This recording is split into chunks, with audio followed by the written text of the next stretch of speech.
as a viable response so to anything. Sure. The words might be is, in your perception, an advocacy. Is that correct? Absolutely. Okay. And it's not only by it's not only by an officer of the union, it's by an employee of the district.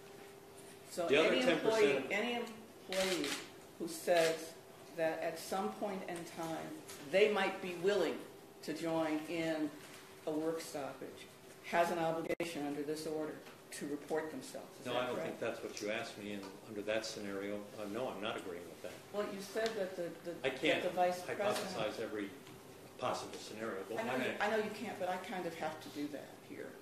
What aspect of that order is here? Please continue.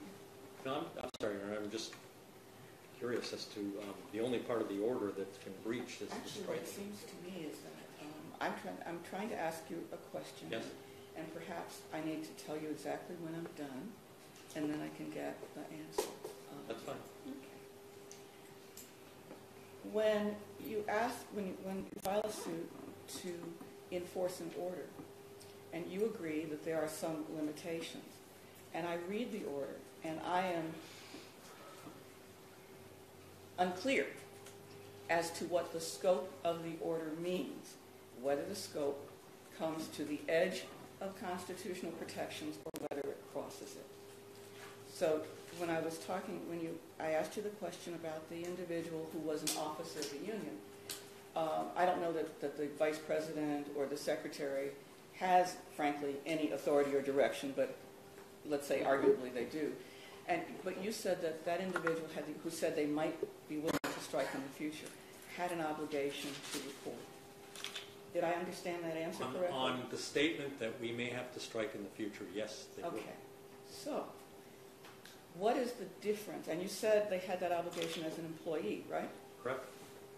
So any employee who says we might have to strike in the future and I might be willing to go along with it has an obligation to report. Is That's that correct? Okay, so it is not just present activity, but speculative, possible future activity that is covered by this order. Is that right? No, an expression that we may have to strike is not speculative. As to the when and Okay. where that might occur, it might be speculative. We may. But it's an announced... May is not... It's an announced intention to violate the law. No, the word may to you is an announcement. Okay, I understand. I may have to strike is an announced intention that I am considering violation of the law as one of the tools in my arsenal for whatever purpose. The fact that I am considering this, I am thinking about it, is in violation of this order. I may not express... No, I didn't say that. I thought you did say that. No, you were talking about expressing it, not thinking it or internally. Oh, I can think it, but I can't say it out loud. If you say it out loud and you're an employee saying we may have to strike, then definitely you have to report that. Correct. I understand. And it's not a violation of that aspect of the order that's before you in any event. The aspect of the order that we feel is being violated is the striking activity, which I think the evidence is crystal clear was going on at the time we first came to this court and has gone on since we first came to this court. Okay, so all the other, everything else that's in here other than the actual encouraging a strike is not an issue for which you believe an injunction would be appropriate right now. Is that right? The injunction we're seeking is to stop people from striking. Okay. That's correct. That's all it's ever been. And as to whether they are striking or not, as that order indicates, 90% of that order is simply a reiteration of the prohibitions contained within PARA relative to striking. And we think the evidence is crystal clear and certainly subject to dispute, and therefore not subject to any kind of summary disposition, that these folks have been striking in the sense of that word as it's defined in PARA. The only folks we're talking about right now, though, is the Detroit Federation of Teachers Local 231 and Ms. Bailey. For this motion. We're going to get to the DFT's motion? Correct. Right, that's all we're talking about right now. So it is your assertion that in your pleadings and papers, you have given me a sufficient basis to find that you have pled facts that support a violation of PARA or the portion of the order from Mr. Early that says do not strike.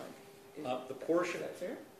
no, the portion of para in the order which not only say do not strike, but also tell employees of the district that they may not, who are in positions of responsibility, they may not encourage or countenance or do anything to induce a strike. That's correct. Okay. We are also, however, seeking to enjoin a breach of the union's obligations in its contract not to strike, as well as para and the emergency manager order. And the CBA is crystal clear as to its prohibition against striking. And Ms. Bailey, in her capacity as president, and as we'll talk later about Mr. Khan in his capacity as being the only elected president of DFT, both violated their obligation not to allow their members to breach that contract. As to the claim of lack of jurisdiction of this court, with respect to the order and para, I think that is absolutely clear. With respect to the derivative claims, breach of contract and interference, this court also has jurisdiction over those claims because they stem from the same prohibited conduct for which you have jurisdiction, the violation of para, the violation of the emergency manager order. And I'd really like to understand that better in terms of how limiting the Court of Claims Act is. So focus my attention, if you would, on any case that you have from Michigan that would give me the kind of jurisdiction that my federal colleagues have. There is no case addressing the pendent jurisdictional authority of the Court of Claims. There is no case. Is there any analogous case? The ones that are analogous are the ones we cited in our brief, which relate to courts of original jurisdiction and whether they can take claims that are derivative of the same basis for the original jurisdiction. Equitable claims such as interference, or tort claims and equitable claims such as interference, etc., derive from a primary claim, which in this case we say is a violation of para and of the emergency manager's order. As to the contractual aspect, it's not only the CBA, but each of the teachers have individual contracts. So the union is capable of interfering with the district's contract with an individual teacher, just like an individual teacher is capable of interfering with the CBA. And your contention is that the facts pled in your complaint that support the DFT tortious interference with the contract of individual employees would be the same conduct, I think, that you said was encouraging, consenting, or otherwise supporting a work stoppage? By and large, yes, it would be. And it's not just what's pled in the complaint, it's now what's been briefed in response to the motions for summary disposition and work to dismiss. Okay, We are not relegated to just the four corners of our complaint. Well, under C8 we kind of are. So if you were implicitly asking to amend your complaint, or explicitly, I didn't notice. No, if under C8, then you would not be able to take into consideration the extraneous material the moving parties have attached to their briefs. You would only be able to look at the four corners of the complaint. I understand. Right, and decide whether it pled a claim or not. And in that regard, you are correct. But in response to the motions, which are really not motions under that particular rule, they're motions for summary disposition on genuine issues because they attach. They are both. They are both. And I asked your colleague if he was really asking, continuing relative to DFT and Ms. Bailey on the C10 motion, and he agreed that he was not, even though he might like to. That because you are absolutely entitled to discovery under a C10 motion, although I'm not quite sure I know what the path would be to give you additional facts, but you would be entitled to that. Well, under C8, all I know is you're restricted then to the complaint, and you have to accept all of the plaintiff's allegations as true.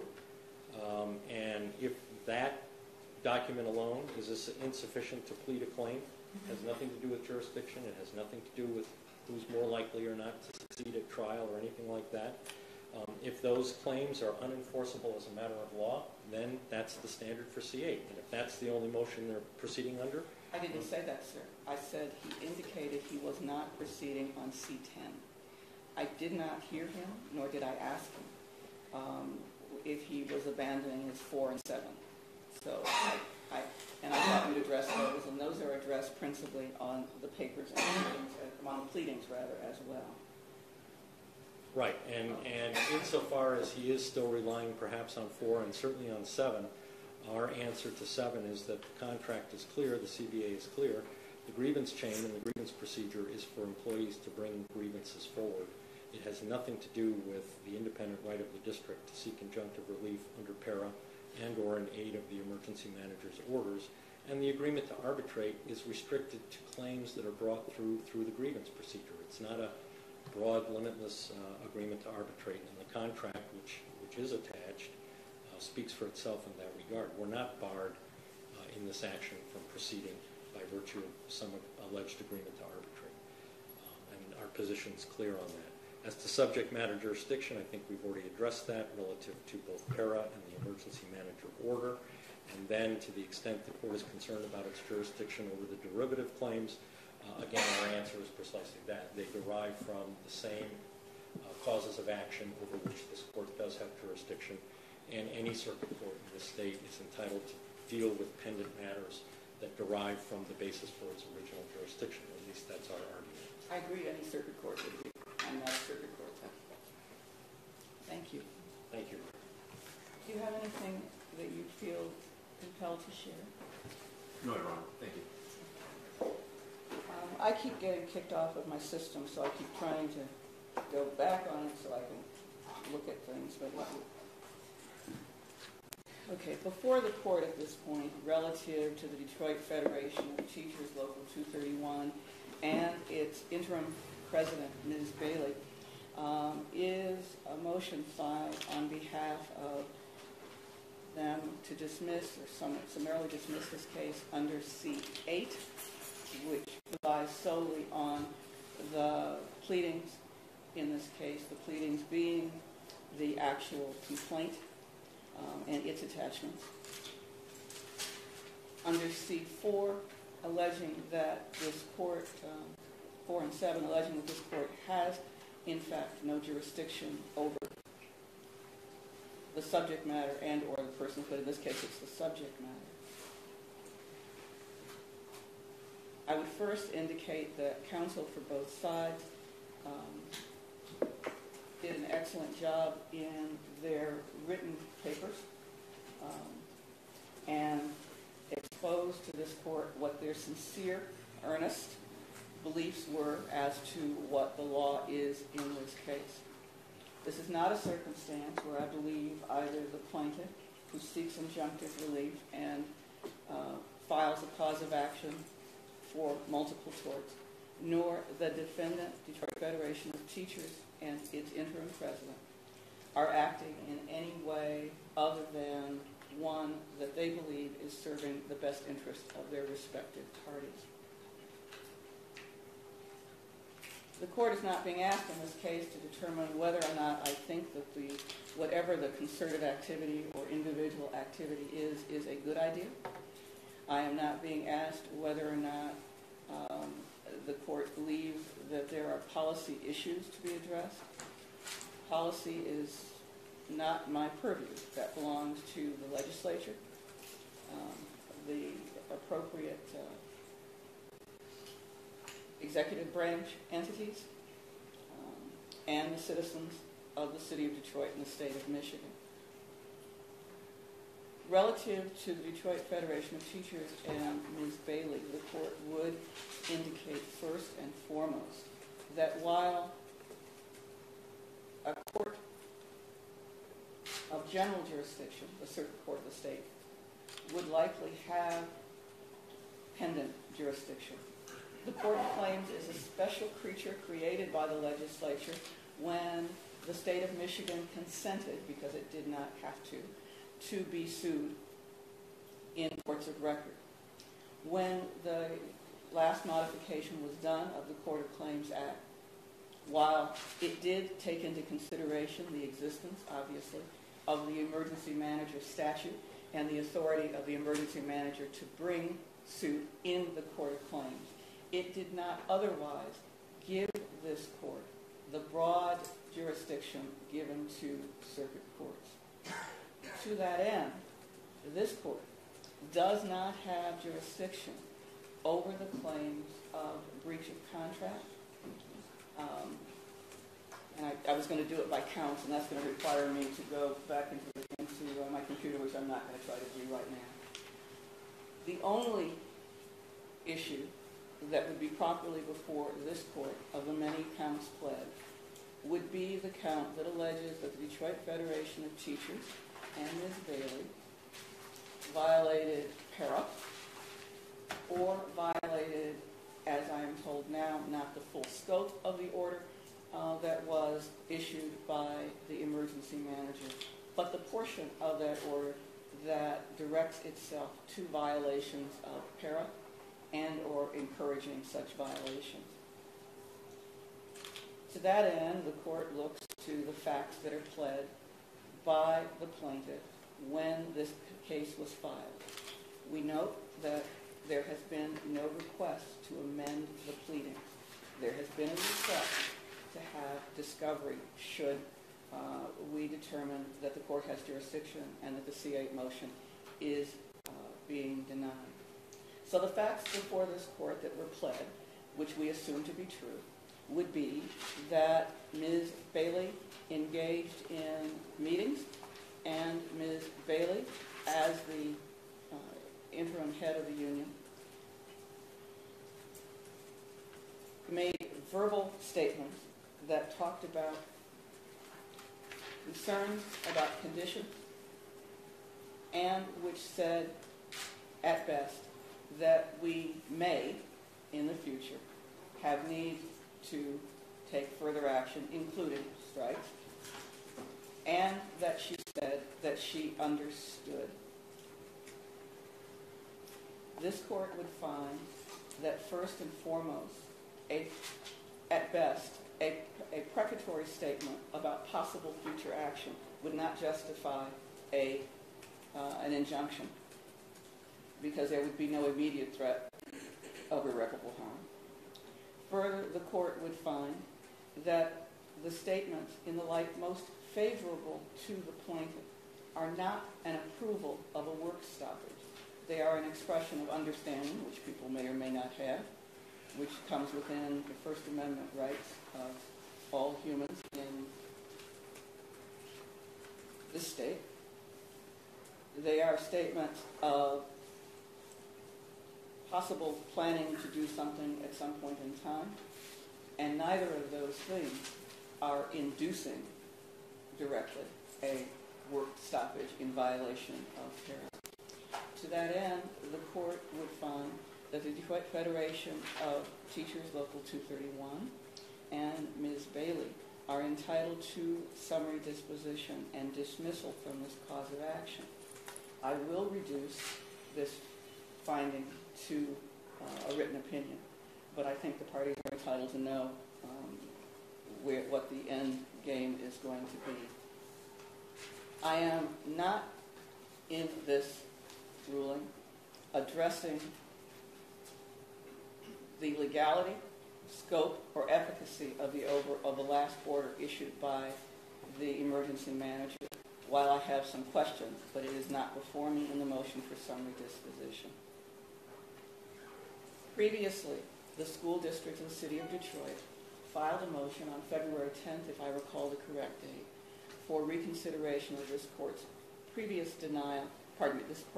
court's previous dismissal of several entities from the cause of action. There is, in the state of Michigan, no right to oral argument on a motion to reconsider. And this court will find that it will deny the motion for reconsideration because I am not convinced that the court made a palpable error of law or procedure. With that, we would move to the second motion today, which are second set of motions, and those would be the motions filed by Mr. Kahn and Ms. Conway. you, Judge.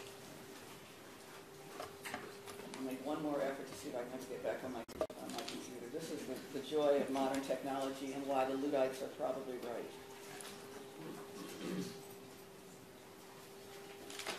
You may proceed now. Judge, let me begin by raising one factual question that concerns the order that was issued by emergency manager Early. The teachers in this case, including Mr. Kahn and Ms. Conway, only received that order via Facebook the day before the first proceeding before this body. They received it on January 24th. Some received it on January 25th. And so to hold them as being violative of an order that they never knew was issued, was never served on them, and was never publicized to them, I think is just, they're not mind readers. And Counsel, you're raising this for what purpose at this moment? Because I think that it is the district's view that among the violations that can be attributed to Mr. Kahn and Ms. Conway is not following emergency Early's order, and I just wanted to make that point, therefore.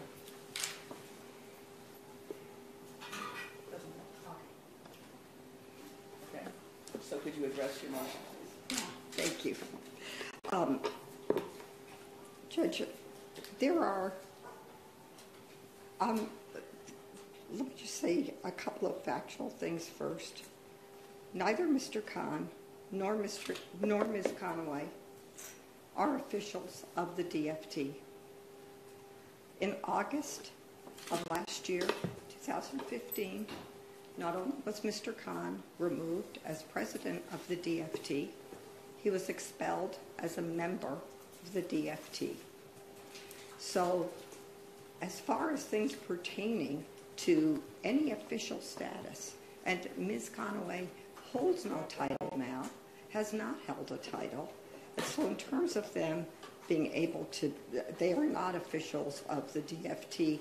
They cannot and do not speak for the DFT.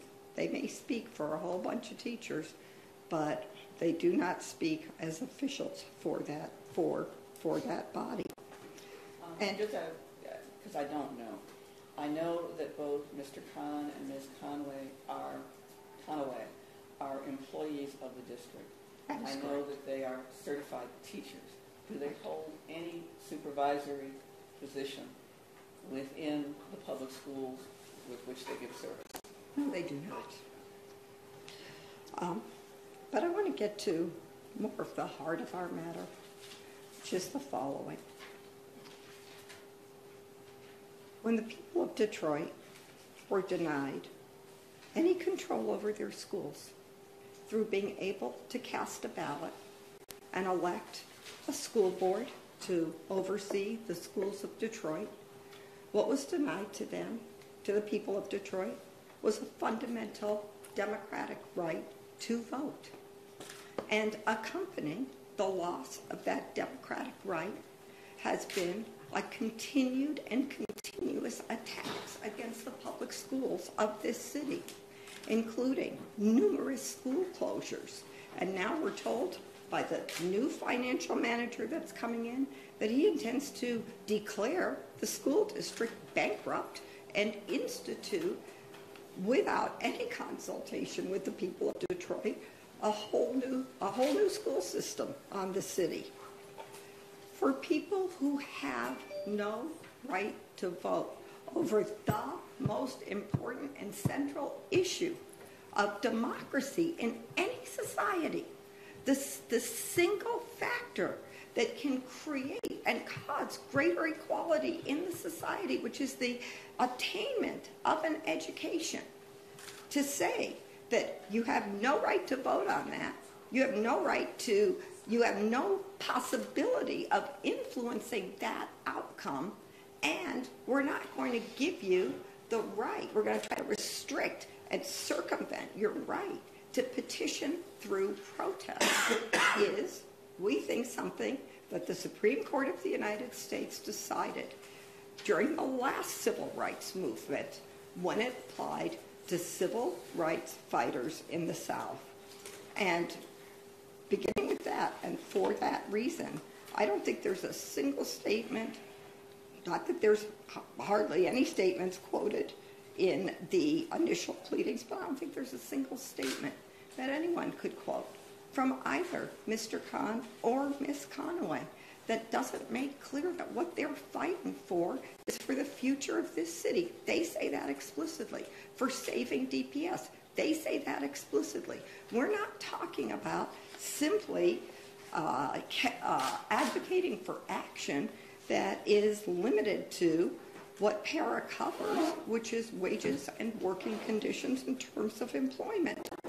And on that particular question, we would turn the court's attention to a Supreme Court decision that was issued many years ago in response to a strike that took place by the longshoremen in which they were striking over refusing to handle cargo from ships that came in that were from the Soviet Union in order to protest the Soviet Union's invasion of Afghanistan. And in that Supreme Court decision, the court found that the court could not enjoin a longshoreman strike protesting the Soviet Union's invasion of Afghanistan on the basis of saying that it violated a collective bargaining agreement, no strike clause, and presumably in this case that it would be violative of PARA because it didn't fit into the scope of a strike that was over employment issues. It was a political strike. It was a political strike to send a political message to presumably the U.S. government, but also the Soviet government about what would and would not be tolerated. And we think that these actions fall under that category. In terms of First Amendment protections, what is being proposed by the district is so sweeping, it's so subjective, it's so immeasurable, and it's so restrictive that it would absolutely violate not just Mr. Khan and Ms. Conaway's free speech rights, but the rights of any teachers in this district to express themselves, to express opposition to what is happening to their schools or in their schools, to their students or with their students. And we think that that is a clear violation of First Amendment protections. Obviously, the things that they're speaking out against as public employees are matters of grave concern to the community. And so long as they fall within that ambit, they have a right to express their views and to express what they think should be done in order to rectify those problems. And that's what they've done. We think that that is a protected right of theirs under the U.S. Constitution. I won't spend a lot of time on the jurisdictional questions because I think that has already been addressed. We do, however, on the torts, again, I think that has also been addressed. Ms. Conaway and Mr. Khan are not third parties to any type of being interfering with any contract. They fit into one of the two categories of people that are alleged to be having their contract disrupted in a way that's negative to the district. So we think those torts fail. I'll just close by saying this.